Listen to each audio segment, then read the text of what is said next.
प्रतिष्ठिता मनो मे वाचि प्रतिष्ठितम् आविराविर्मेधि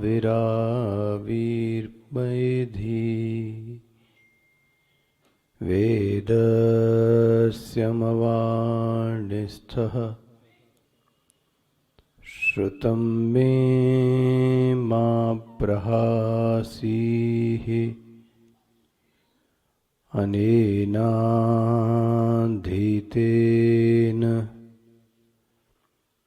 अहोरात्रान् सन्दधामि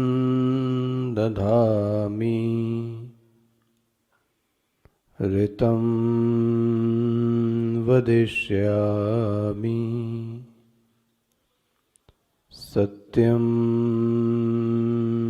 वदिष्यामि तन्मामवतु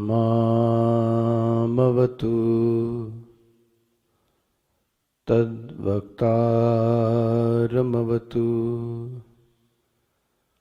अवतु माम् अवतु वक्तारम् अवतु वक्तारम् ॐ शान्तिः शान्तिः शान्तिः।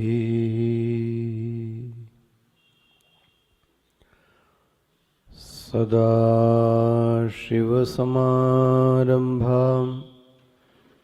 शङ्कराचार्यमध्यमाम् अस्मदाचार्यपर्यन्ताम् वन्दे गुरुपरम्पराम् शङ्करं शङ्कराचार्यं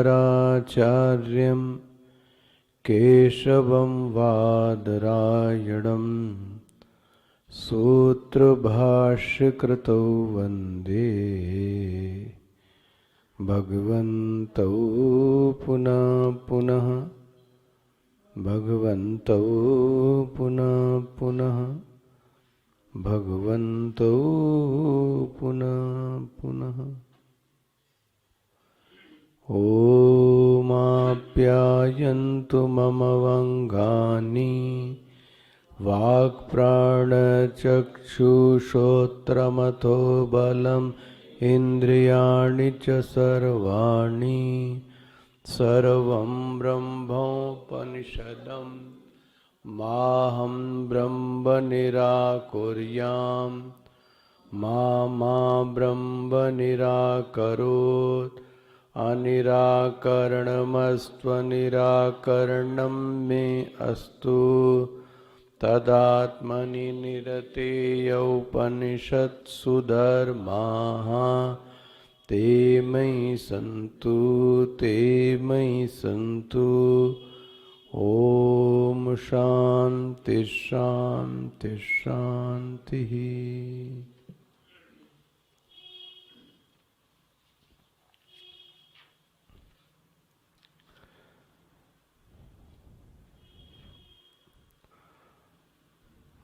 ब्रह्मः देवेभ्यो विजिज्ञे तस्यः ब्रह्मणो विजये देवा अमहीयन्त ते ऐक्षन्त अस्माकमेवायं विजयो अस्माकमेवायं महिमा इति तद्वैषां विजज्ञो तेभ्योः प्रादुर्बभूव तन्न व्याजानत किमेदं यक्षमिति ते अग्निम् अब्रुवन् जातवेद एतद्विजानीहि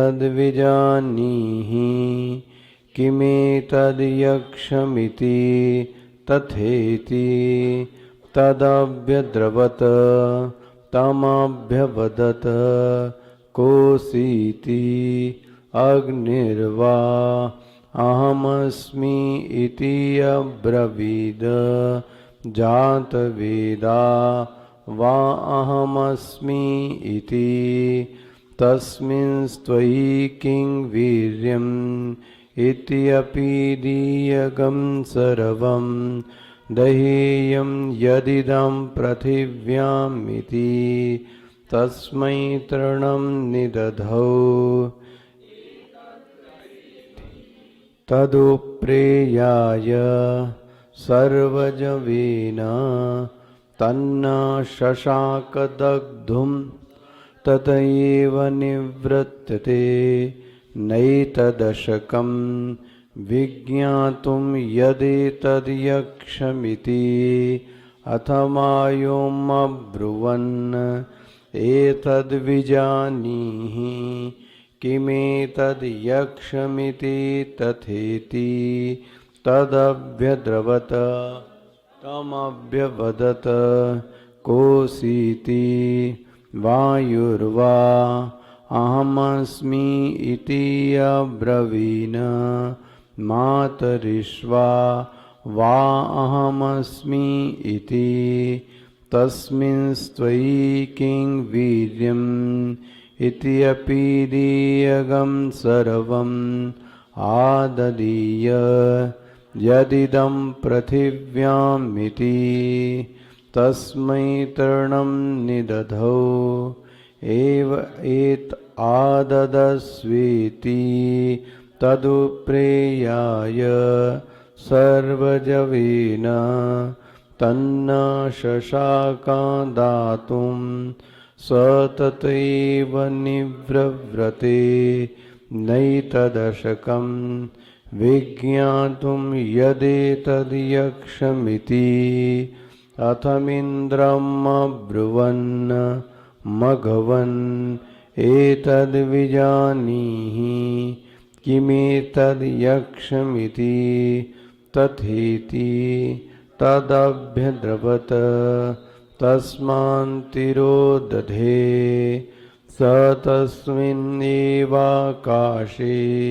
स्त्रियं जगाम बहुशोभमानाम् उमां हैमवतीं तां होवाच किमेतद्यक्षमिति इति तृतीयखण्डः।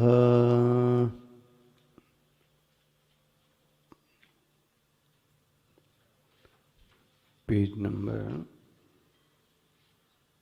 90 का देखिएगा भाष्य।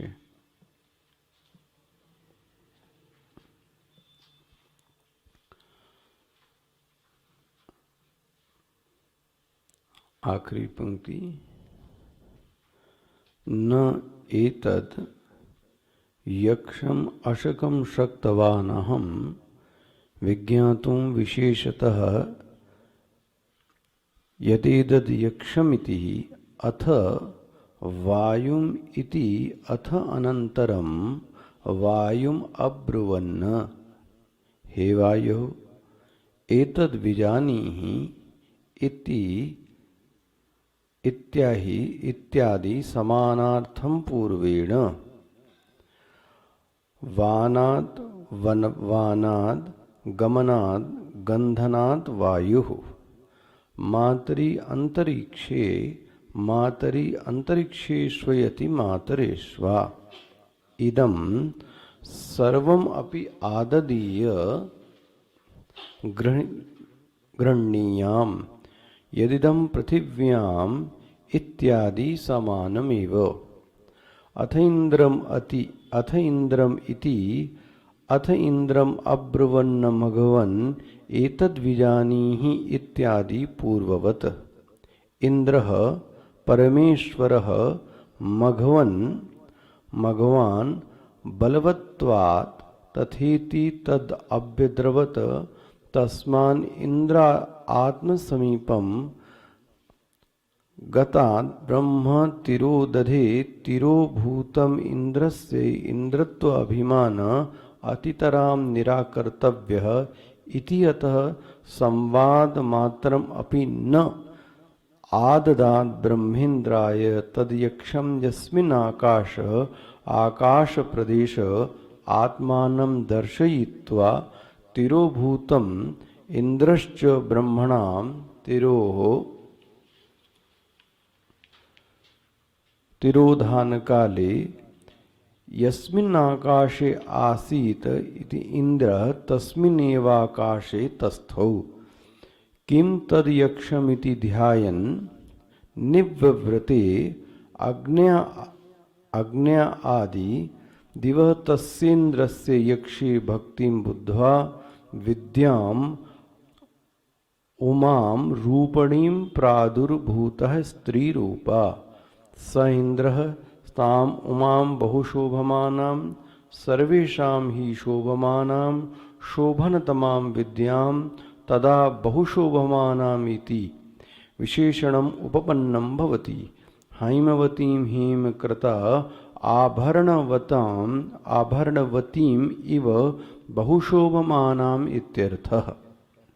अथवा उमाम् एव हेमवतो दुहिता हैमवती नित्यमेव सर्वज्ञेन ईश्वरेण सह वर्तत इति ज्ञातुं समर्थ इति कृत्वा ताम् उपजगाम।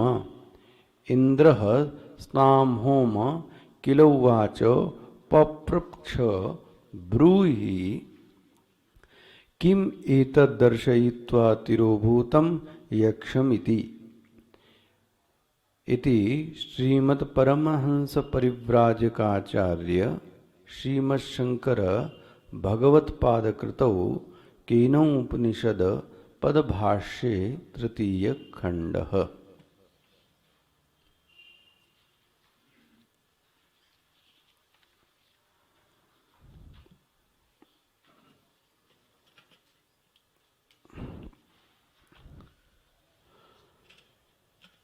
तो आख्यायिका के इस प्रकरण में उस यक्ष उस पूज्य के सामने उन देवताओं में जो सबसे पहला उस यक्ष के प्रति जो जाता है वो अग्नि देव वहां से गए। अग्नि देव के अभिमान के कारण वह तूषणीय भाव को क्या हो गए, प्राप्त हो गए। इसलिए कल कह रहा था अभिमान का जो आखिरी चरण है वह यह है कि व्यक्ति शर्मिंदा हो जाता है। अगर वो सही से समझे तो वह तूषणी भाव को क्या हो जाता है, प्राप्त हो जाता है।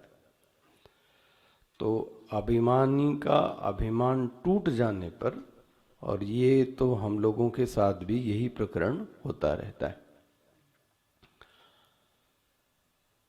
अब उसके बाद दूसरे जो देवता गए उनका नाम था वायु।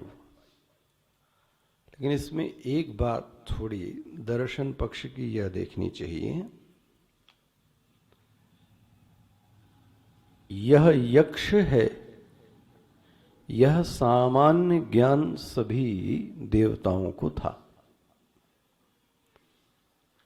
अग्नि को यह भेजा गया था कि इस यक्ष के विशेष ज्ञान को आप लेकर आइए।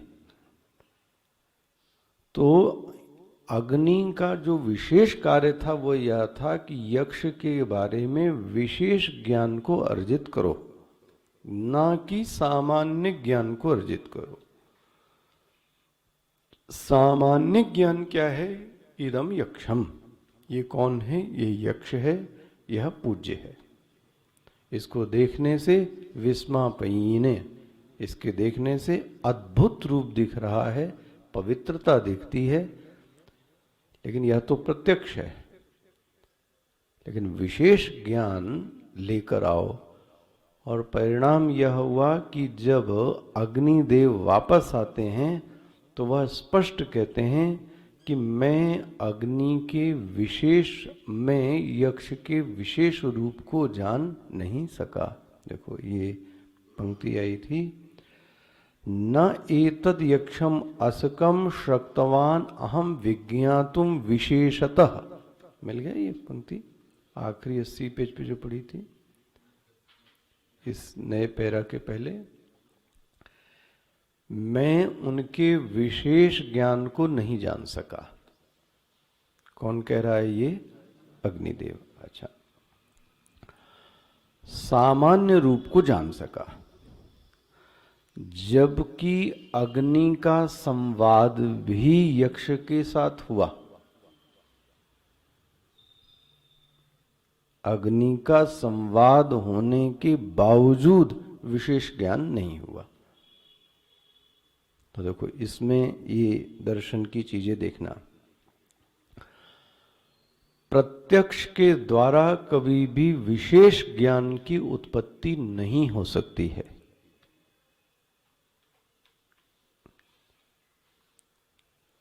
प्रत्यक्ष के, हमको ऐसा लगता है कि प्रत्यक्ष को देख लिया तो हमको क्या हो गया? ज्ञान हो गया। ये दर्शन पक्ष को अच्छे से समझिएगा।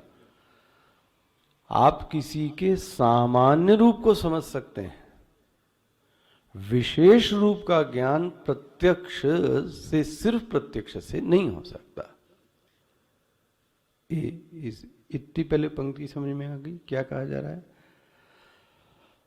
प्रत्यक्ष के द्वारा विशेष ज्ञान की उत्पत्ति नहीं हो सकती है। जैसे कि एक अनजाने व्यक्ति को, छोटे बच्चे को प्रत्यक्ष यह किताब दी जाए तो वो आंखों से देख रहा है, लेकिन आंखों से देखते हुए भी उसको यह ज्ञान नहीं होगा कि ये क्या है, यह किताब है। बनता है? अगर मुझे कोई सोना दे दे, सच में मान लीजिए सोना दे दे जो आपको लगे, तो देने के बावजूद भी मुझे यह भान नहीं होगा कि ये क्या है, ये सोना है। और आपको यह ज्ञान दिया तो आपको यह ज्ञान हो गया। तो यह प्रत्यक्ष ज्ञान मुझे क्यों नहीं हुआ? जबकि दुनिया में तो ये कहते हैं मैंने तो अपनी आंखों से क्या किया, देखा है। क्या बात करते हो तुम? मैंने अपने हाथों से उसको क्या किया है, स्पर्श किया है। तो एक बच्चे को किताब देते हुए भी, उसके बाद भी उसको यह कतई भान नहीं है कि यह किताब है। इसका मतलब ये ज्ञान कब हुआ उसको, यह किताब है? तो इसके मतलब इसके पीछे कौन आया फिर? शब्द। जब शब्द बोला गया तो जिसको उसने प्रत्यक्ष देखा था, तो प्रत्यक्ष के बाद शब्द की गति होने से तब विशेष का ज्ञान हुआ।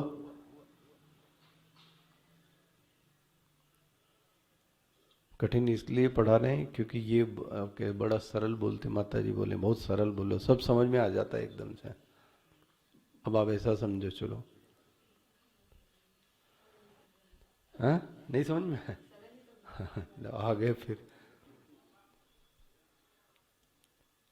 तो प्रत्यक्ष इंद्रिय गोचर होते हुए भी उस वस्तु का विशेष ज्ञान क्यों नहीं हो पाया? तो जैसे ही शब्द प्रमाण उसके पीछे लगा, तो वह जो प्रत्यक्ष भी आपके सामने था उसने अपने रहस्य को खोल दिया। इसका मतलब केवल प्रत्यक्ष ही ज्ञान को कराने में समर्थ नहीं है। स्पष्ट होता है? जैसे कि मैंने क्या बोला, यह प्रत्यक्ष के द्वारा किताब, कोई भी चीज धातु ले लें जो आपको पता ना हो, अच्छा, तो इसको बोलते हैं प्रत्यक्ष के पीछे उपचार करने वाला जो चीज है वह शब्द प्रमाण है। उपचार मतलब इसको और आगे से समझाने वाला। इसलिए ज्ञान और समझ कभी भी प्रत्यक्षाश्रित नहीं होनी चाहिए, सिर्फ प्रत्यक्ष को ही नहीं समझना चाहिए। जो क्या कहें बुद्धि से हीन है वह सिर्फ प्रत्यक्ष को ही देख के चलते हैं। और नास्तिक व्यक्ति यही कहता है, नास्तिक है, सामने दिखाओ, सामने दिखाओ। तो कई चीजें सामने नहीं दिखती तब भी तुम जानते हो कि वह चीज है। ऐसा क्या है बोले, मन में जो श्रद्धा की वृत्ति है, अच्छा श्रद्धा ना समझ में आए, द्वेष की वृत्ति है तो सामने तो नहीं दिखती, फिर कैसे समझ में आ गया। बहुत सारी चीजें हैं जो इंद्रियों द्वारा प्रत्यक्ष नहीं होती। अभी और आपको उदाहरण देते हैं, उल्टा ही है। जो सिर्फ प्रत्यक्ष को मानते हैं वह उस वस्तु के गूढ़ ज्ञान को अर्जित नहीं कर पाते। यहां तक भी विज्ञान भी वस्तु के पीछे जाने की कोशिश करता है, अब जा नहीं पाता, ये उसकी नियति। तो बोले आप कहना क्या चाह रहे हैं, प्रत्यक्ष होने के बावजूद भी ज्ञान की उत्पत्ति नहीं हो सकती। पहले इतने सिद्धांत को खूब अच्छे से कर लें। प्रत्यक्ष वस्तु में भी, प्रत्यक्ष वस्तु में भी प्रत्यक्ष पूर्ण नहीं। बोले आप ये क्या कह रहे हैं, अच्छा आपको एक दृष्टांत देते हैं। उसके पीछे भी या तो शब्द प्रमाण आएगा या तो अनुमान प्रमाण आएगा, तब जिसको आप प्रत्यक्ष देख रहे हैं तब उसका क्या होगा, ज्ञान होएगा। मतलब प्रत्यक्ष अपने आप में भी पूर्ण नहीं है। बोले ये कैसे कहेंगे, अच्छा आप एक बात बताओ, एक कांच के ग्लास में आपने पेंसिल डाल दी पानी भरे हुए, तो प्रत्यक्ष क्या दिख रहा है,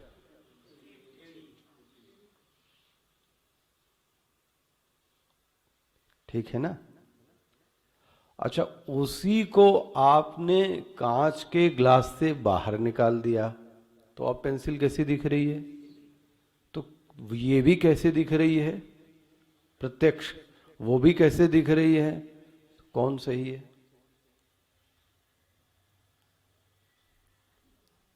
हाँ बाद में मतलब ये भी तो आंख से ही दिख रही हो, एक को झूठा कह रही हो और एक को, इसका आधार क्या हुआ भाई। यह पेंसिल सीधी है, यह भी प्रत्यक्ष है, यह पेंसिल टेढ़ी है, हाँ ये भी प्रत्यक्ष है। एक प्रत्यक्ष को हम सही कहते हैं और एक प्रत्यक्ष को हम गलत कह रहे हैं, है ना। देखो ये प्रत्यक्ष होते हुए भी प्रत्यक्ष अपने आप में पूर्ण नहीं है। ये बात तो बहुत पहले हो चुकी है। प्रत्यक्ष यह है कि सूर्य का उदय हो गया है। अच्छा विज्ञान क्या कहेगा, कहीं सूर्य है, ऐसा नहीं है, सूर्य तो है ही है, सूर्य का उदय और अस्त नहीं है। अभी अमेरिका में रात हो गई और आपके यहां दिन है, तो क्या अमेरिका का सूरज अलग है और पृथ्वी का सूरज अलग है। जैसे कि क्या ये काव्य है, जैसे ये आश्रम के ऊपर एक शिवलिंग बना है, तो कल का जो चंद्रमा था, बड़ा सुंदर चंद्रमा, और एक दृश्य ऐसा दिखा था जाते वक्त मुझे कि शिवलिंग के ऊपर क्या दिख रहा था, चंद्रमा, जैसे भगवान शिव। अच्छा, वॉक कर रहे थे तो वहां न शिवलिंग था न कुछ, चंद्रमा भी इधर का उधर दिखाई दे रहा था। अब क्या सच है, ये भी मैंने आंख से देखा और उसको भी मैंने, किस आंख की बात को सच माने? यही यही जीव का स्वभाव है। कभी कुछ सच लगता है तो उसको मान लेता है, कभी कुछ सच लगता है फिर उसको मान लेता है।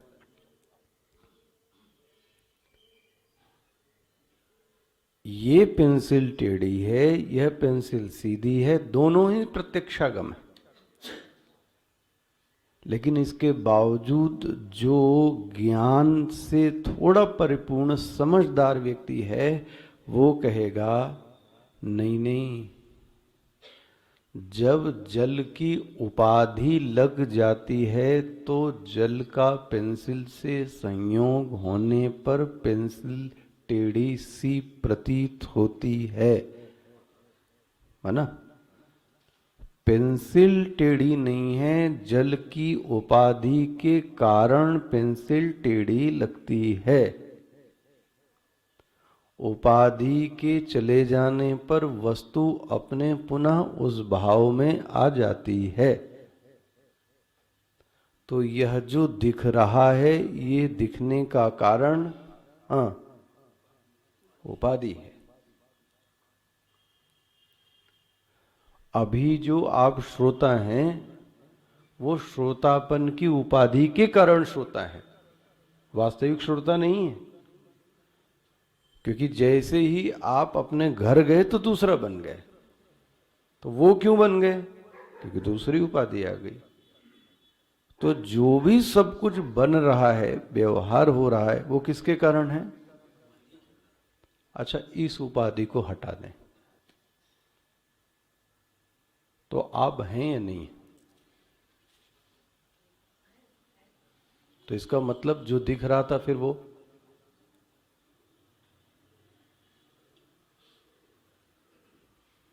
है ना। असलियत तो वह है कि उपाधि के हटने के बावजूद जो है वह सच है। उपाधि के हटने के बाद आप क्या हैं?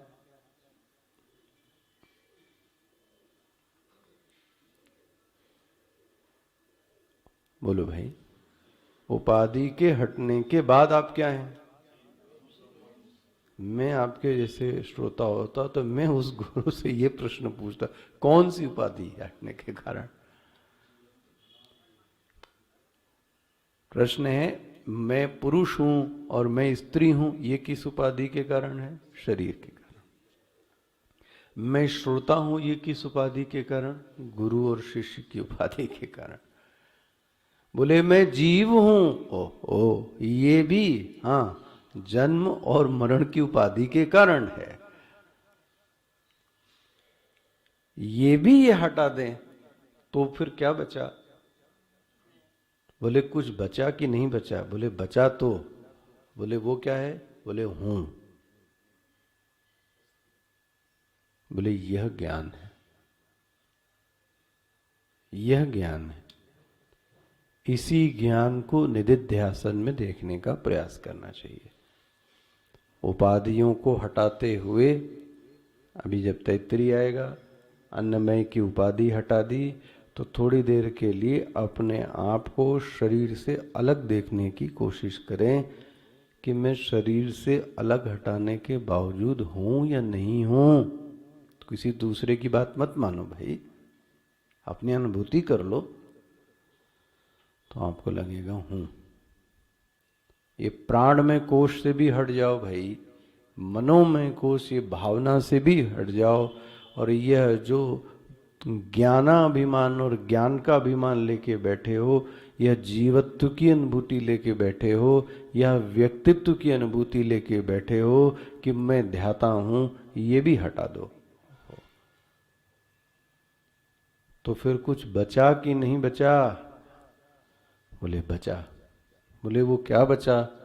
बोले हूं। जैसे ही इसमें यह जोड़ दिया कि मैं क्या हूं, हाँ, तो अज्ञान आ गया। ये फिर उपाधि से आएगा। हूं हूं ये बिना किसी उपाधि के है। अब मैं क्या हूं, जो भी कुछ हो गए वो सब उपाधि से हो गए। फिर से बोल रहा हूं, आप अपने आप को, हम लोग अपने आप को जो कुछ भी अभी समझ रहे हैं वो उपाधि के कारण है। इसमें प्रश्न रह जाता है।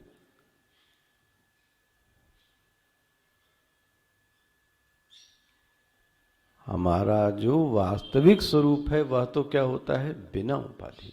जो आप अभी गाढ़ निद्रा में थे, वहां किसी की कोई उपाधि नहीं थी, इसलिए शांति थी, निरुपद्रव था। लेकिन अब उपाधि से जुड़ गए प्रातः काल, तो अब उपद्रव क्या हुआ? अब चालू हुआ। और ये दिन भर उपद्रव होता रहेगा। कब तक? जब तक कि उपाधि को छोड़ नहीं देते। ये है वेदांत।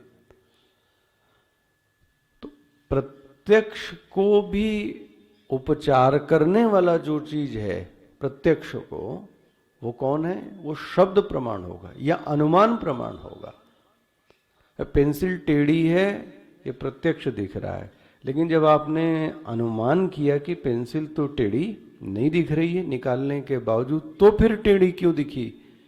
तो आपने कहा कि जल के संयोग के, जल की उपाधि के कारण ये व्यक्ति, हाँ, ये व्यक्ति गंदा नहीं है, इसका सन्निधि, इसके संयोग के कारण ही इसमें यह दुर्गुण आ रहे हैं। ये इसके हटा दोगे तो यह व्यक्ति अपने पुनः स्वभाव को क्या हो जाएगा? प्राप्त हो जाएगा। स्पष्ट होता है? और देखो आपको बड़ा अच्छा दे,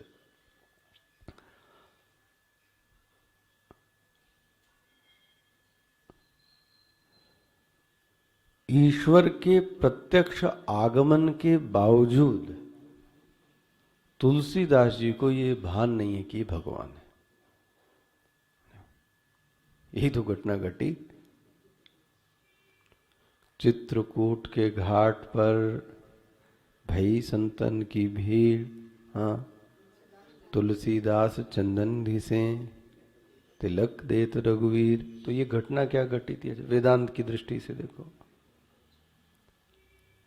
भगवान और लक्ष्मण जी भगवान तुलसीदास के आंखों के, नेत्र के प्रत्यक्ष हैं।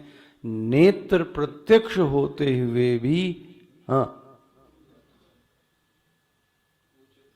हाँ, तो इसको अध्यात्म की भाषा में बोलते हैं भाव समाधि को प्राप्त हो गए। पता नहीं किस भाव में क्या हो गए। और भगवान का प्रताप ही था कि वो देखते ही ये भूल गए कि ये कौन है? भगवान है। बस वो पता नहीं कहां चले गए। तो अब आप ये वेदांत की दृष्टि, तो देखा तो था। तो हनुमान जी ने पूछा, मुलाकात हो गई? बोले कहाँ हुई? अरे बोले ये आए तो थे, ये जो तुमको चंदन किया है, ये किसने किया तुमको? ये तुम्हें चंदन किसने लगाया? हमको नहीं पता। अरे ये कैसे कह रहे हो भाई? तुमको लगाया, तुम्हारे मस्तक पे लगाया, उसके बावजूद भी तुमको नहीं पता? ये क्या है? प्रत्यक्ष होते हुए भी व्यक्ति का विशेष ज्ञान आपको प्राप्त नहीं हुआ। अब जब हनुमान जी ने बताया कि वो जो दोनों आए थे वही भगवान थे, और जिन्होंने तुमको क्या किया, तुम जब भाव समाधि में चले गए, तुमको कुछ समझ में नहीं आया, तब उन्होंने ही तुम्हारे क्या किया, चंदन लगाया। अभी भगवान का ऑरा है यही तो, ये नहीं समझ पाए कि ये कौन है, भगवान है, क्योंकि ऑरा तो सभी में हो सकता है ना। कई बार व्यक्ति का रूप इतना सुंदर होता है कि व्यक्ति उसको देखता रह जाता है। कभी हुआ आपके साथ, कोई सुंदर दिखा ही नहीं आपको? कोई ऐसी घटना बहुत सारी होती है। भगवान के साथ ही होता है अगर आप पूजा करते हुए तो। सब कुछ कर डाला और कुछ समझ में नहीं आया। और हाथ में कौन था? प्रश्न पूजा कौन कर रहा था? अच्छा चलो पूजा भी छोड़ दें, हालांकि ये तो और मुश्किल होगा। माला की क्या बोलते हैं आप इसको, मन का, अगर जपते होंगे तो जपते जपते कभी कभी यह भी होता है कि माला पूरी हो गई हो। अच्छा माला कौन कर रहा था? मैं कर रहा था। कौन, किसका हाथ था? मेरा हाथ था। मुंह से बुदबुदा कौन रहा था? बोले मैं बुदबुदा रहा था। यही भान नहीं होता कि पूरी माला क्या हो गई। लेकिन आपसे यह पूछा जाए कि वह जिसका आप कर रहे थे उसके बारे में उसका चित्र कुछ, तो दिमाग तो कहीं और था और माला में नाम किसका ले रहे थे? नमो भगवते वासुदेव, नमो भगवते वासुदेव, राम राम राम राम। और करते करते करते पूरी हो। कभी कभी अपने ऊपर संशय होता, कुछ गलत तो नहीं हो गया, कहीं हमने ज्यादा तेज तो नहीं चला दी। ये जो बीच की स्थिति आई, ये क्या हो गया? यहां तो न भगवान आए न कुछ हुआ। ये जो दिमाग है उड़ गया। आखिर वहीं देख लेते कि ये कौन है। ना ना ना, पता ही नहीं चला। आके व्यक्ति आया भी, व्यक्ति आपको कुछ करा भी, और व्यक्ति ने आपको स्पर्श भी किया और आपको पता ही नहीं लगा कि चले गया। फिर आप पूछते आप आए थे, कहां चले गए? प्रत्यक्ष होते हुए भी भाई, आपके सामने कभी कभी कोई व्यक्ति होता है और आपको प्रणाम भी करता है और आपको भान, तो कहता है क्या बात करते हैं, आपने मुझे रिप्लाई भी दिया था। ले, रिप्लाई देते हुए भी आपको भान नहीं है कि ये कौन है। हाँ संभव है, यही प्रत्यक्ष है। मतलब प्रत्यक्ष का जो उपचार करने वाला होगा वो कौन होगा? वो शब्द होगा, वो अनुमान होगा, कुछ न कुछ होगा। केवल शब्द, केवल प्रत्यक्ष के आधार पर ज्ञान नहीं हो सकता। जो लोग प्रत्यक्ष आश्रित रहते हैं उनके साथ यही धोखा घटता है, क्योंकि वो उनके दिमाग में एक वृत्ति है, जो मैंने देखा हाँ वही सही है, जो मैंने सुना। इसलिए एक कहावत बोलते हैं, ये व्यक्ति कान का कच्चा है, जो सुन लेता उसी को सब करता है। ये इसीलिए प्रामाणिक हुआ कि नहीं। ऑथेंटिसिटी जो होती है ज्ञान में, अब वो क्या कहें, बहुत सारी किताबें रेलवे स्टेशन पे बिकती रहती हैं, उपनिषद की भी बिकती रहती हैं। अब किसी की टीका टिप्पणी आप पढ़ डालो और बोलो कि ये सही है, तो अब क्या कहें। सही व्यक्ति के सामने तो कहेगा कि आपने जो पढ़ा वो ठीक है, लेकिन आपने जो पढ़ा वो ऑथेंटिक। इसलिए अभी ये विषयांतर एक बात आपको कहूं, इसलिए हमारे स्वामी जी एक बात कहते थे कि जिसने भगवान भाष्यकार का भाष्य पढ़ लिया, ठीक है, उसको किसी कमेंट्री की, किसी लेखक की, और बोले किसी साधु की कोई आवश्यकता नहीं, सब फीका रह जाता है। फीका मतलब दुकान धरी की धरी रह जाएगी आपके सामने, आपकी आंख भी नहीं जाएगी कि मैं इसको उठाऊं। क्यों? क्योंकि जो रसास्वाद, जो ऑथेंटिसिटी आपको भाष्य में जिसको एक बार मिल गई, वो दूसरी जगह। तो लोग जनरली ट्रांसलेशन पढ़ते हैं। ट्रांसलेशन जिसने अपनी बुद्धि से किया, पहले वो कितने पानी में, वो देख लो। पहले वो तो देख ले वो कितने पानी में है। तो जो वो करेगा वही लोगों को भी पढ़ाएगा, तो यही लोगों का ज्ञान हो। जैसे कि मैं ज्यादा पढ़ता नहीं इसलिए मुझे पता नहीं, सो कॉल्ड बड़े सारे नॉवेल आते हैं द्रौपदी पर और किस पे क्या क्या आता रहता है, सुना होगा आपने। मैंने पढ़ा नहीं है अभी तक, एक भी नहीं पढ़ा। वो फ्यूजन है, वो सच है ऐसा जरूरी थोड़ी ना है। हमने उस द्रौपदी के कैरेक्टर को पढ़कर, हाँ, हमने बना लिया कि द्रौपदी ऐसी है। और कहीं तो हमें सिर्फ द्रौपदी को इतना हल्का ले लिया है हम लोगों ने कि उसने हंसा, ऐसा कहीं नहीं आया हंसा। जितना मैंने स्वामी जी को ही सुना हो, जितना मैंने कहीं नहीं आया कि अंधे का पुत्र अंधा, ऐसा द्रौपदी ने बोला। तो किसने कहा ये बोला? ये फ्यूजन पढ़ पढ़ के एक सुंदर स्त्री दिखाकर, वो बाल खोलकर, और वो ऐसा। अब हमारे मन में द्रौपदी का क्या कैरेक्टर आ गया? अरे कृष्ण की बहन ऐसी होगी, सोचो आप जरा। यही चीज सुदामा के साथ हम लोगों ने किया है। सुदामा को गंदा संदा दिखाकर, चोटी दिखाकर, लंगड़ा दिखा, वो सुदामा हो गए। ले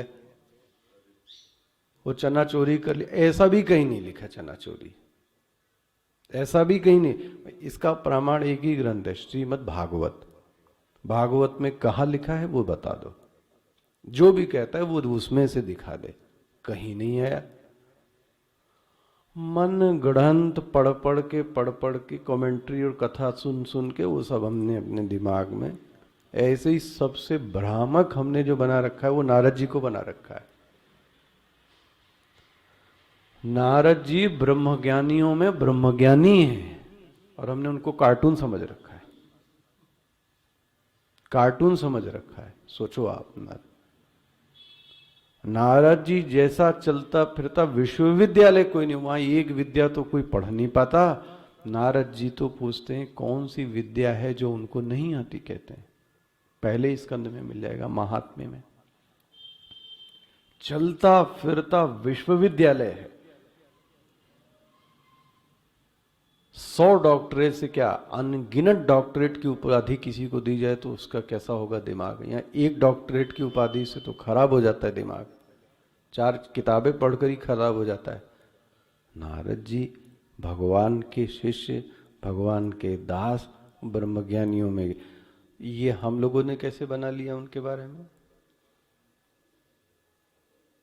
वही टीवी में देखकर, वो जब आए तो एक धुन बजने लगी, ये देखिए चुटिया ऊपर है, ये तो सब क्या बोला। अब हमारी बुद्धि ये होनी चाहिए कि क्या जो ये दिखाया जा रहा है क्या ये प्रामाणिक है?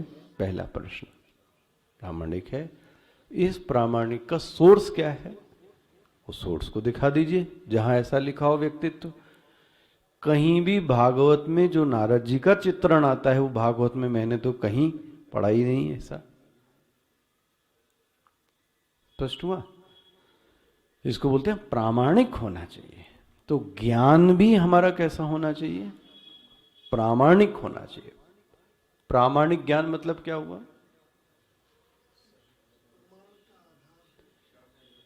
फिर वह ज्ञान किसी अन्य तरह से बाधित नहीं होना चाहिए।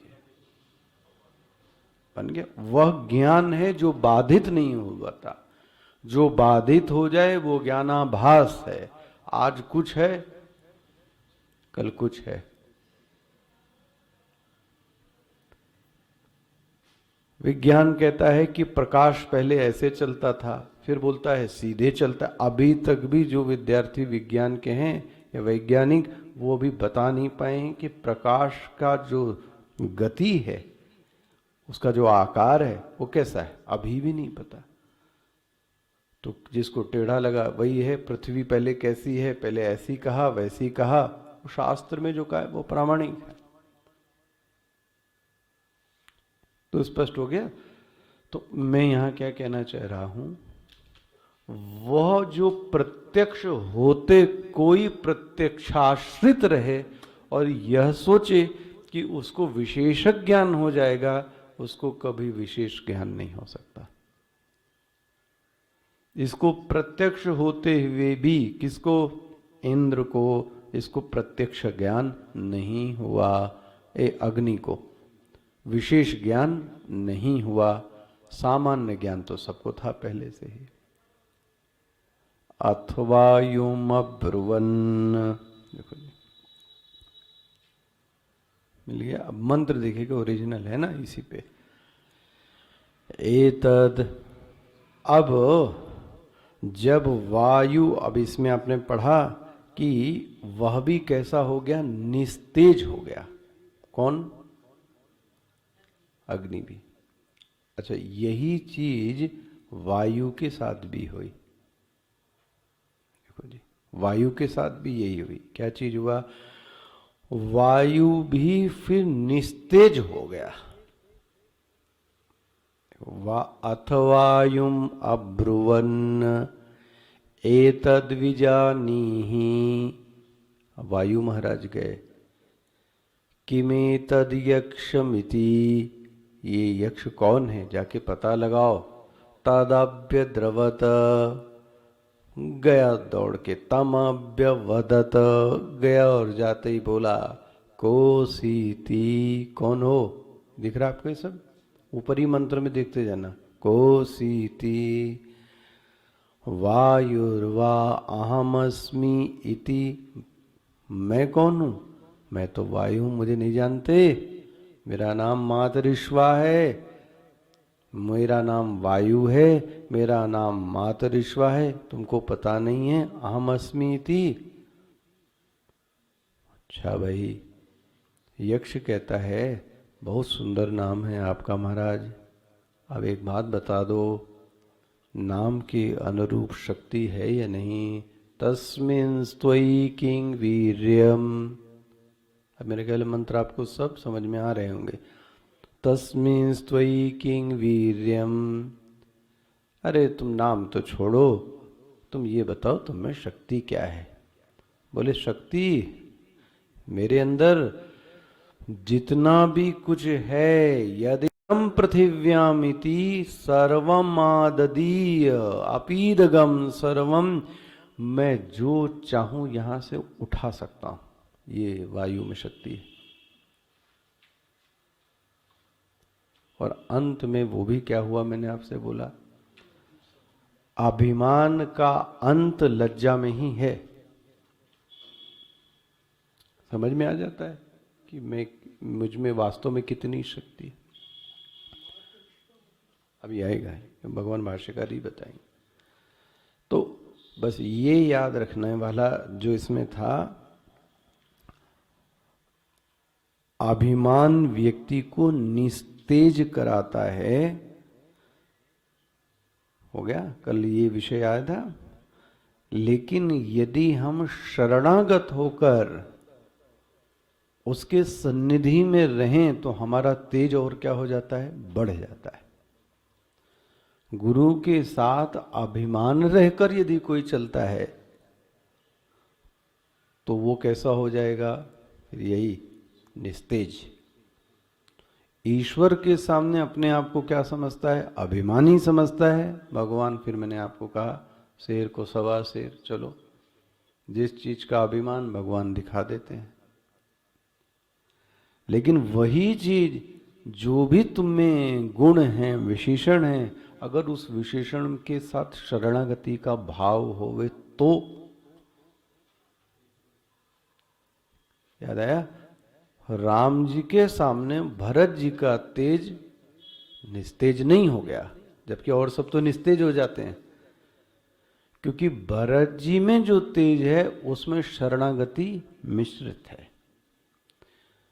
यदि तेज के साथ शरणागति मिल जाए, भक्ति मिल जाए, तो कभी व्यक्ति अपने को निस्तेज नहीं समझता। फिर तो ईश्वर के सम्मुख जाता है तो और तेज बढ़ जाता है। तो ये बात कल चर्चा हो गई। इसी को कल मैं प्रागल्भ्यम शब्द कह रहा था, निस्तेज शब्द के ऊपर। स्पष्ट हो गया? तो जो भी कुछ है उसको शरणागति के भाव से लोगे तो बढ़ जाएगा।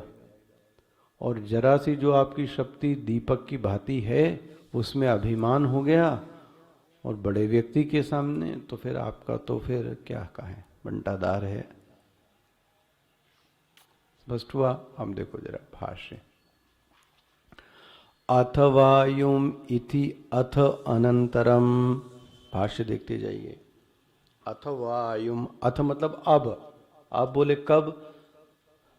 जब ये अग्नि का केस हो गया, जब ये अग्नि चले गए। अनंतरम, अनंतरम मतलब बाद में, जब अग्नि चला गया। अब वायुम ब्रुवन, मिल गया? वायुम, वायु से बोले, क्योंकि अब ये आ गया ना इनके पास में, वापस लौट के इनके जो कैंप लगा था इसमें वापस आ गया। कौन? अग्नि। तो अब इंद्र कहता है हे वायो। देखो, इसलिए ये जो है संबंध, ये संबोधन है, हे वायो। वायवा मत पढ़ो इसको, हे वायो एतद विजानीहि, जाओ और इनको जानो। भाष्यकार बोलते हैं समानार्थम पूर्वेण, जैसे पहले बोला था अग्नि को, ये गया, ये कैसे गया? तदभ्यद्रवत तमभ्यवदत कोसीति वायुर्वा अहमस्मीति अब्रवीन मातरिश्वा तस्मिन् स्वई किम वीर्यम। बोले ये सब वही हुआ। आ गया ये मंत्र से मिलता हुआ। बोले महाराज आपने जैसे अग्नि को बताया था ऐसे ही वायु के बारे में कुछ बताइए। बोले वायु, देखो क्या बोलते हैं, वानात गमनात गंधनात वायु। वाह, क्या वायु को डिफाइन करते हैं। क्या बोला वायु का अर्थ? जो वानात मतलब जो चलने वाला है, गमनात जो चलने वाली चीज है, और कैसी चलने वाली? निरंतर प्रवाहमान है। देखो जी, और इसके अंदर एक ऐसी शक्ति है जो चीजों को उठा ले जाने की सामर्थ्य है। किसमें? देखो भाई, उठा ले जाने की सामर्थ्य तो अग्नि में भी होती है, लेकिन अग्नि किसी चीज को उठा नहीं सकती। मिल गया? अग्नि में उठाने की, जैसे कि वायु गुजरी, ध्यान रखना, गंध वायु का गुण नहीं है, गंध पृथ्वी का गुण है। गंध तो पृथ्वी का गुण है ना, लेकिन इसको गंध को उठा कौन ले आया? ये देखो, अरे बदबू भी होती, उसको भी कौन उठा के ले आती? वायु। और पेड़ में सुगंध पुष्प भी है, उस गंध को, वो गंध तो पृथ्वी का गुण है, पेड़ का है, लेके कौन चलाया? पृथ्वी का जो सूक्ष्मतम चीज है, पृथ्वी स्थूल है, उसका जो सूक्ष्मतम अंश है वो है गंध। पृथ्वी का जो सूक्ष्मतम अंश है वो क्या है? गंध। इस गंध को उठा लेने की सामर्थ्य भी वायु में है। वाह! चाहे तो और भी ये उठा सकता था। कौन? अग्नि। अग्नि उठा नहीं पाता, जल भी नहीं उठा पाता, पृथ्वी भी नहीं, लेकिन वायु में ऐसी चीज है कि महाराज जो चाहे उस चीज को क्या कर ले। इसीलिए बोला गमनात् गंधनात् वायु। देखो वायु ग्रहण कर लेती, इसीलिए बोलते हैं सर्वम आददीय। एक शब्द आया है आपका उपनिषद में, आददीय। वायु क्या करती है, सब कुछ उठा लेती है। देखो जी, अच्छा दिखाते हैं। जो वायु कैसे वो क्या क्या उठाती, देखो सबसे। वायु में आर्द्रता भी है। आर्द्रता मतलब मॉइस, मैंने ठंडी हवा चल रही है। ये ठंडा कहां से आया है, जल से। वायु ठंडी चल रही, वायु ठंडी नहीं है, ठंडे को लेकर कैरी कर रही है कौन, वायु। तो ठंड किसका गुण था, जल का, तो वहां से भी उठा ली, जल का भी उठा ली। अच्छा अब बड़ी गर्म वायु बह रही है, उष्णता, ऊष्मता, ये किसका गुण है, जल वहां रहा है और दाहकता यहां उत्पन्न हो रही है। जल सूर्य रहा है, हाँ, गर्मी हमको लग रही है। कौन उठा के लेके आया, आप बोलते हैं ना गर्म वायु बह रही है, किसका गुण ले आई वायु, यही नहीं, बड़ी गंध, बड़ी अच्छी सुगंध आ रही है, सौंधी सुगंध आ रही है, ये किसकी है, पृथ्वी। तो तीनों को ले आई कि नहीं आई। आकाश में तो कुछ है नहीं, वो आकाश में भी कह लो शब्द गुण को ले आती। अगर इतना ही है तो आकाश का शब्द गुण ले लो। लेकिन फिर भी इन तीन गुणों पे रहो। किस पे, आर्द्रता लाने का काम तो करे, ऊष्मता लाने का काम तो करे, गंध लाने का काम तो करे। इसलिए इसको क्या बोलते हैं, आददीय। मिल गया।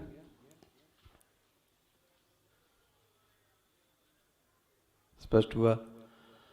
तस्मिन्, कौन हो तुम, मैं, मुझे नहीं जानते, नहीं, बोले मैं वायु हूं, मेरे अंदर ये गुण हैं, क्या क्या, गमनात् गंधनात् वायु, और बोले मेरा एक दूसरा भी नाम है वो नहीं पता, मातरी। मातरी मतलब होते हैं अंतरिक्षे, मातरी का अर्थ क्या होता है, अंतरिक्षे।